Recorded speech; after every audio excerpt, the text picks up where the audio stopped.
Channel 31 acknowledges the traditional custodians of the land on which this episode was filmed, the Boonwurrung peoples, and pay our respects to elders past, present and emerging. We extend those respects to the Wurundjeri peoples of the Kulin Nation, the land on which the Channel 31 studios are based.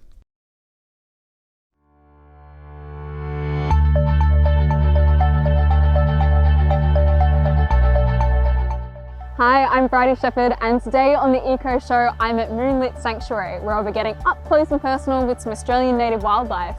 Can't wait to go see them.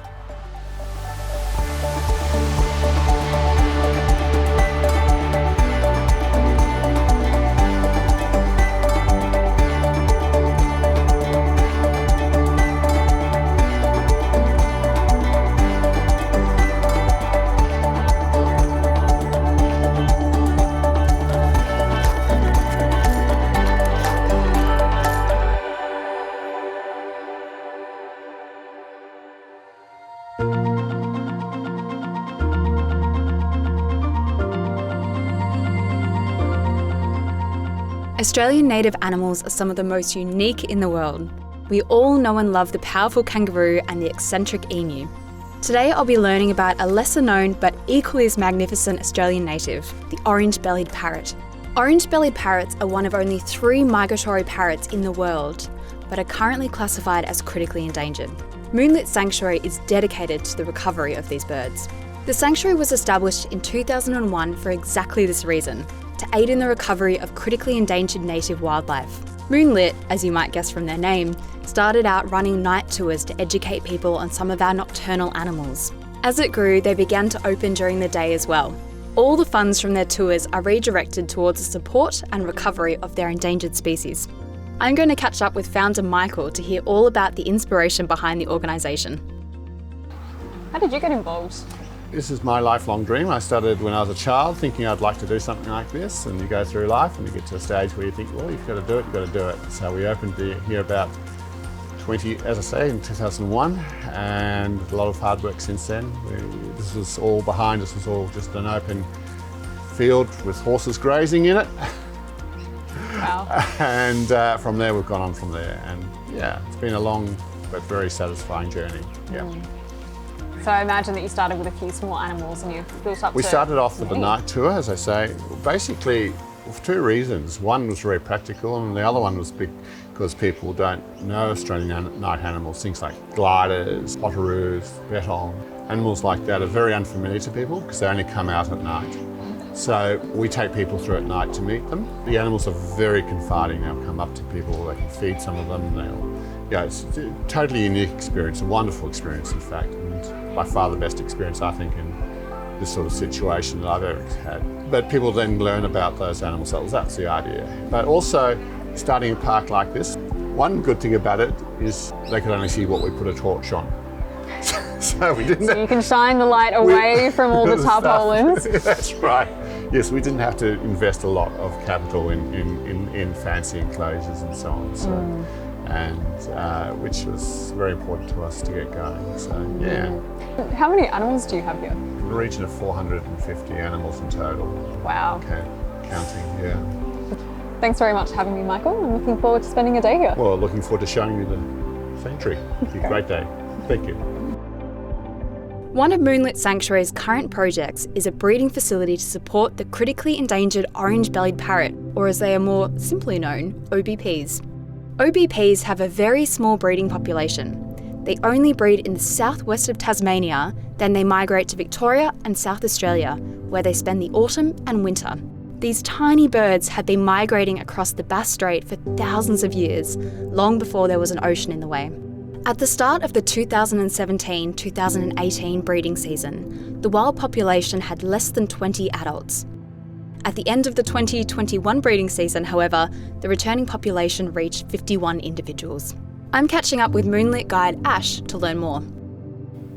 At Moonlit, we have been breeding orange-bellied parrots since 2013. We now have a breeding facility which can hold up to 20 breeding pairs, and we typically breed around about 50 birds every year, which are provided for release and also held back into the captive population as well for the future. So prior to these breeding programs, how many were actually left in the wild? So the population started to show a decline around the 1920s. Then it seemed around about the sort of the early 2000s, the population was crashing quite alarmingly, and some founder birds were brought into the wild to try and bring new genetics into the captive population. In the wild, there's typically less than 50 birds. They're within season survival down in Tasmania seems to be going quite well, but when the birds migrate from from Tasmania, the breeding grounds, over to the mainland, their annual survival is around about 25 to 30%. So there's some issues which are threatening processes in the wild, which are causing the decline of OBPs. So they have a really cool migration pattern. Can you tell me a bit about that? Because they're such small birds, but they travel quite long distances, is that correct? Yeah, absolutely. They weigh around about 45 grams, yet they do migrate. They're one of only 3 migratory parrots in the world, the others being the swift parrot and the blue-winged parrot. So they breed down in the southwest of Tasmania, and they migrate over to the mainland where they spend the winter. So it's a pretty sort of a big feat for a 45-gram parrot to migrate across Bass Strait, which is quite treacherous. It's around about a 200-kilometre journey across the Bass Strait, and they migrate up along the west coast of Tassie. Once they've finished breeding, they'll often stop over on King Island, and then from there they'll fly across to the mainland, and then they'll disperse sort of along a 2,000-kilometre stretch of coastline. They do only like to occur pretty much within 1 to 5 kilometres of the coastline. You won't get them inland, so they do prefer the salt marsh coastal wetland habitat, and they spend the winter over here, and then they head back sort of around about September, and then breed down in Tassie in late spring and early summer. Yeah, it's pretty remarkable. It's one of their migration though is actually one of sort of the big sort of challenging factors in terms of monitoring them. Once they leave Tassie and they come over to the mainland and spread out in sort of that big vast area, it can be tricky to monitor them and know where they're all going. And so they've been flying the same path for a really, really long time, is that right? Thousands of years, yeah. Before there was actually any water between Victoria and Tasmania. Yeah, so there used to be a land bridge between Tassie and the mainland. Perhaps before the sea levels did rise to its current state of, 10,000 years ago, they probably foraged in that area. It was probably, wetlands, salt marsh, and as the sea levels have risen, they've just sort of been forced to fly further and further until they have to completely fly from Tassie to the mainland. More on these small but mighty birds after the break.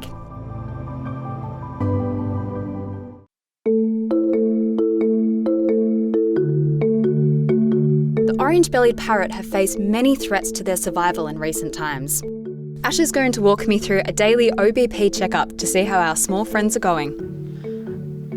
Beautiful handmade case for them. Yeah, we have a great fella who builds all of these specifically designed boxes for the birds. So I'll just get them out. So we have males only on display, and generally now the program only runs single sex display so that it's simpler in the breeding season. There's no sort of problems with males and females being together when they're not breeding. Yep. So the males are generally the brighter of the sexes, so we just house males on display here so people can really get an appreciation of the OBP in its full glory. So the female birds don't have a belly, the orange belly? They have a less sort of bold orange, and it's a little bit smaller in general as well. Mm-hmm. They're a little bit more duller in colour. In general, the females. The males are brighter on the forehead here, the belly, the underside, and the wings as well, which you'll see when I check the molt of the bird. So I'll check the body score, which is an assessment of the pectoral muscle either side of the keel bone, and we measure that usually from 0 to 5, 0 being underweight, 5 being overweight, and 3 being optimal. So this bird's in great condition. I would give that a 3.5 for his body score. feathers growing in here. So they have 12 tail feathers, 6 on each side. They have 10 primary feathers, so we spread out the wing. So this is one of the most pretty sort of colours, this sort of really dark royal blue. Incredible. Which isn't as bold in the females, but they have 10 primary feathers, so we can count them to see if that he's molting. So yeah, he is. So the 9th primary is coming through there. Yep. So I've found a lot of them are starting to molt now. We're sort of getting towards the end of summer. Well, what are we, sort of middle of January, but towards the end of the sort of the later half of summer and towards the end of the breeding season, they go through a molt. And then when they migrate over to the mainland, they've got, all of their feathers are in tip-top shape. So his P9 on the right wing is in molt. And if we check the left wing, the 9th primary is also in molt as well. So they're doing synchronous molting across both wings so that he's not unbalanced during molt. And that's quite typical. Balls all look good. So parrots are what we call zygodactyl. They have 2 toes forward and 2 toes back, whereas passerines and some other birds have 3 forward and 1 back. It gives parrots the ability to sort of really grip well and sort of hold food in their foot as well to nibble on it. So I think we've checked everything. I'll have a look at his. So we just blow the feathers around what's called the cloaca, where all the reproduction and feces happens. And that looks normal. And he gets a tick of approval, so he's a very nice, fit and healthy bird. Pass the test, little buddy. So it sounds like you're doing some really exciting work here and you're able to take these parrots and put them back into the population. Has that been successful to date? Yes, so we're involved in all aspects of the program. There's release to the wild, both on the mainland and down in Tassie at the start of the breeding season to boost the population, and then at the end of the breeding season to introduce juveniles into the wild to see if juveniles have a higher rate of survival than, say, releasing an adult that's been in captivity for a year or more. And then the other release is releasing birds on the mainland to attract naturally migrating birds over into good habitat. So we're involved in the releases. We also ranch birds, which is bringing birds in from the wild into captivity to hold them over winter in that vulnerable period, and then releasing them back out into the wild. And yeah, the captive breeding too. So they're all sort of strategies which, when combined, aim to increase the population in the wild. So we're really committed to breeding OBPs, having them on display and releasing them into the wild. It's a big program and it costs a lot of money, but it's sort of it's our biggest sort of conservation program, and I think everyone gets a kick out of the satisfaction of breeding good quality birds, releasing them into the wild, and hopefully seeing the population do well into the future. Incredible. Thank you so much for chatting with me today, and thank you for being guardians of the OBPs. Thank you, it's been a pleasure.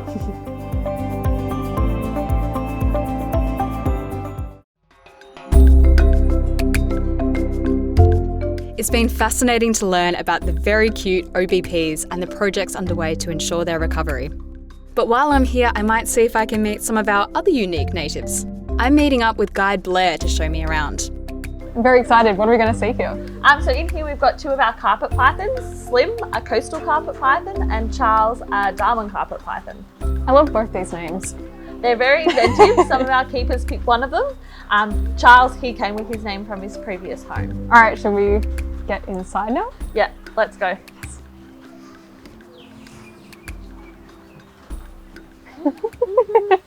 So this is Charles. No cutting. You can definitely touch it. Oh my So God. here's a Darwin carpet python, and you can see his beautiful golden colours.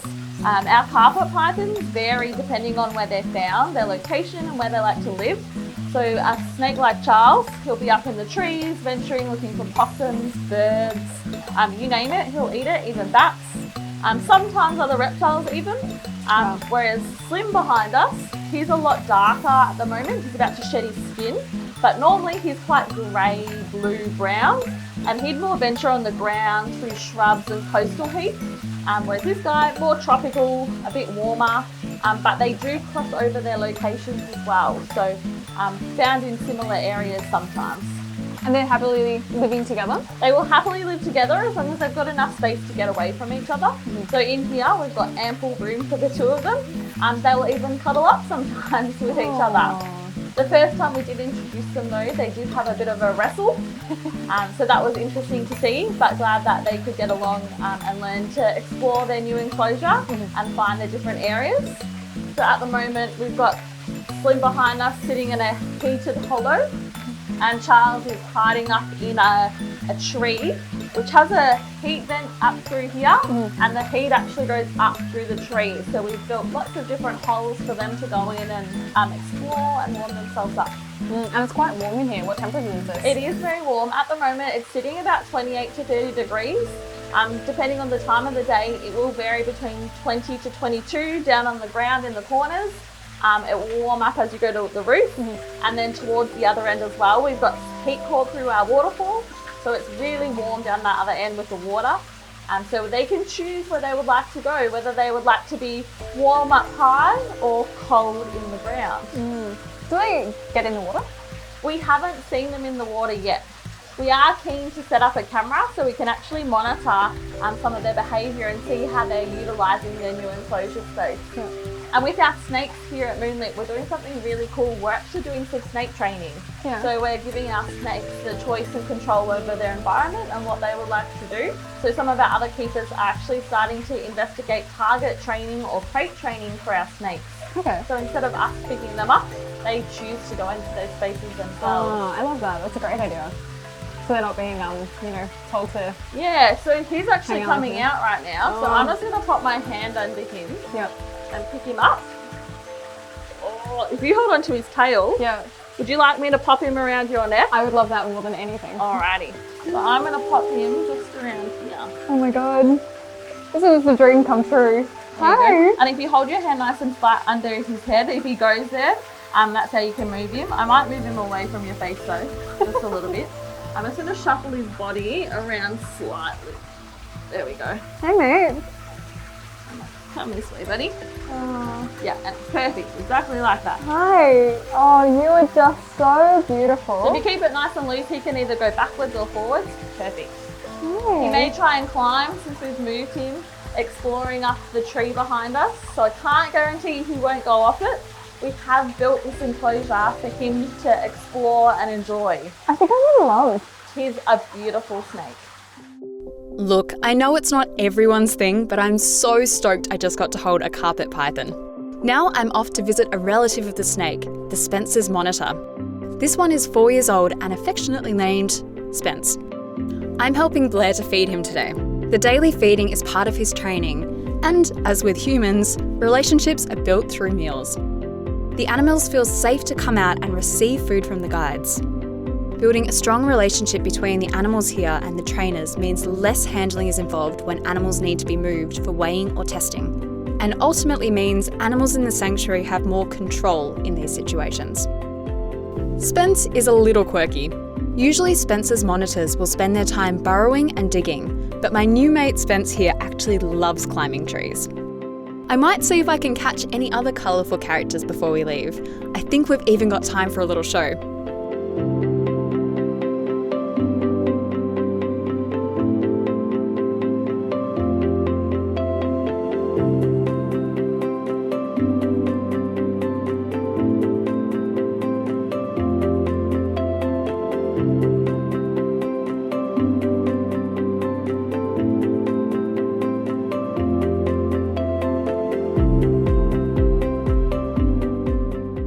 Today I got to fulfill one of my lifelong dreams of climbing inside a snake enclosure, and I learned about the really cool work that's happening with the Orange-bellied Parrot here at Moonlit Sanctuary. See you next time on the Eco Show.